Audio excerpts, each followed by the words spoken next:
সহিহ বুখারী 4340 নম্বর হাদিসটি যদি পারেন গল্পের মতো মনে রাখবেন। এখন যেটা বলবো, আলী রাদিয়াল্লাহু তাআলা আনহুর বর্ণনা, তিনি বলেন, বাআসান নবিয়্যু সাল্লাল্লাহু আলাইহি ওয়াসাল্লাম সারিয়াতান ওয়াস্তা'মালা আলাইহিম রাজুলাম মিনাল আনসার ওয়া আমারাহুম আন ইউতিউহু।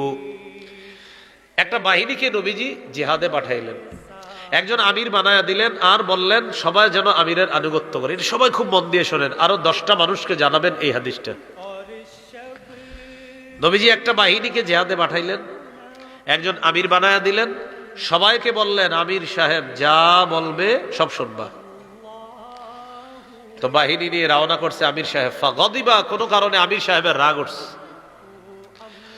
রাগ ওঠার পর আমির সাহেব সেনাবাহিনীকে বললেন, আলাইসা কদ আমারাকুম রাসূলুল্লাহি সাল্লাল্লাহু আলাইহি ওয়াসাল্লাম আন তুতিউনি। আচ্ছা, নবী কি তোমাদেরকে হুকুম করে নাই আমাকে মানার জন্য? আমি যা বলবো সব মানবা, এটা কি নবী বলে নাই? তো সেনাবাহিনীতে যে সাহাবীরা ছিলেন তারা বললেন, হ্যাঁ নবীজি বলেছেন আপনি যা বলবেন আমরা সব শুনবো।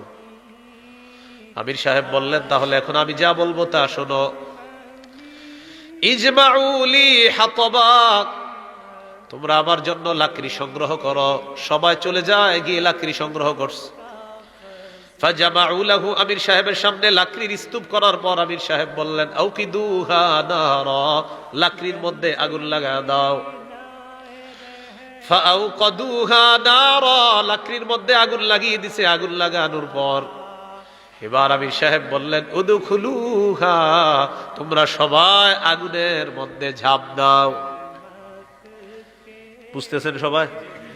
এটা কিন্তু কোনো কল্প কাহিনী না। সহিহ বুখারীর 4340 নম্বর হাদিস, সবাই মনে রাখবেন এটা। আমির সাহেব বললেন, লাকড়ি আনো, আগুন জ্বালাও। জ্বালাইছে, দাও দাও করে আগুন জ্বলতেছে। সবাই ঝাঁপ দাও, আমার কথা মানবা, নবী বলছে আমি যা বলবো সব শুনবা। ফাহাম্মু, সাহাবায়ে কেরাম মোটামুটি ভাবে মানসিক প্রস্তুতি নিয়ে নিছে, তারা লাভ দিবে, আগুনে ঝাঁপ দিবে। ঝাঁপ দেওয়ার আগে একজন আরেকজন এইভাবে খোঁচায়। ফাজা আলা ইউমসিকু বাদুহুম বাদ, একজন আরেকজন এইভাবে আশেপাশে এইভাবে এমন করে, এই আসলে ঝাঁপ দিব, আসলে ঝাঁপ দিব। একজন আরেকজনকে বলতেছে, কেন? ফারারনা মিনান নারি ইলা রাসূলিল্লাহি সাল্লাল্লাহু আলাইহি ওয়াসাল্লাম, আরে আগুন থেকে বাঁচার জন্য রাসূলের হাতে বায়াত হলাম, ইসলাম গ্রহণ করলাম তো আগুন থেকে বাঁচার জন্য। সেই নবী বলবে আমিরের কথা শুনতে গিয়ে আগুনে ঝাঁপ দিতে, এটা কেমন যেন আমাদের কাছে লাগতেছে। আসলে ঝাঁপ দিমু, সাহাবীরা নিজেরা বলতেছে। তো ঝাঁপ দিবে দিবে না, দিবে দিবে না, হাত্তা খামাদাতিন নার, এই করতে করতে আগুন নিভে গেছে। সুবহানাল্লাহ। ওয়া সাকানা গদবুহু, আমির সাহেবের রাগও ঠান্ডা হয়ে গেছে। শুধু এই রাগটা ঠান্ডা হয় নাই 9-10 বছরে। হ্যাঁ, তো আমির সাহেবের রাগ ঠান্ডা হয়ে গেছে। ওলামায়ে কেরাম এত বুঝায়, আলেমরা কখনো আপনাদের শত্রু না, এটা মনে রাখবেন। ওলামায়ে কেরাম নবীর ওয়ারিস হিসাবে শুধু সঠিক বিষয়টা আপনাদেরকে বলে দেয়, গ্রহণ করবেন ভাগ্য ভালো, গ্রহণ করবেন না হতভাগা হওয়া ছাড়া উপায় থাকবে না। আগুনে ঝাঁপ দাও। তো সবাই করতে করতে আগুন নিভে গেছে, আমির সাহেবের রাগ ঠান্ডা হয়ে গেছে। ঘটনাটি নবীর কাছে চলে গেছে। ইয়া রাসূলুল্লাহ, ইয়া হাবিবাল্লাহ, আমির সাহেব আমাদেরকে বলছেন আগুনে ঝাঁপ দেওয়ার জন্য। আমির সাহেবের হুকুম আমরা অমান্য করেছি, আমরা আগুনে ঝাঁপ দেই না। এর মানে হলো আমরা ঝাঁপ দিব কি দিব না, দিব কি দিব না, এই করতে করতে আগুন নিভে গেছে। নবীজি বললেন, সর্বনাশ, লাউ দাখালুহা মা খারাজু মিনহা ইলা ইয়াউমিল কিয়ামাহ, আমিরের কথা মেনে তারা যদি আগুনের মধ্যে ঝাঁপ দিত, কিয়ামত পর্যন্ত আগুন থেকে বের হতে পারত না। নাউজুবিল্লাহ। হাদিসের শেষে আল্লাহ নবী বলেন, ইন্নামাত তাআতু ফিল মারুফ, আমির সাহেবের কথা ততটুকু মানবা যতটুকু ন্যায় সঙ্গত কথা।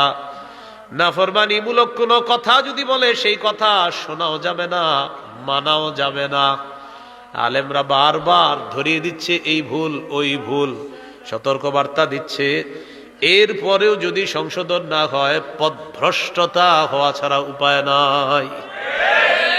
এজন্য আমরা বলেন, আমরা এবছর আলেমদের সাথে 31শে জানুয়ারি, 1-2 ফেব্রুয়ারি টঙ্গীর মাঠে চেষ্টা করব উপস্থিত থাকার জন্য। ইনশাআল্লাহ। সবাই পাক্কা নিয়ত আছে তো ইনশাআল্লাহ? আল্লাহ তৌফিক দান করেন। তাহলে বলেন তো, আনুগত্য করা হুকুমটা কার? আল্লাহর। তো আল্লাহর হুকুম, এটার সামনে আমরা অবশ্যই মাথা নত করি। তো সাথে সাথে আল্লাহ আবার দিক নির্দেশনা দিয়ে দিয়েছেন যে আল্লাহকে মানতে হবে নিঃশর্ত ভাবে, রসুলকে মানতে হবে নিঃশর্ত ভাবে। 3 নাম্বারটা নিঃশর্ত ভাবে মানা যাবে না। সেখানে নবী আবার ব্যাখ্যা দিয়ে দিয়েছেন, আমিরকে ততক্ষণ মানবা যতক্ষণ আমির নাফরমানিমূলক কথা না বলবে, যতক্ষণ আমির নাফরমানিমূলক কাজ না করবে ততক্ষণ তাকে মানা যাবে।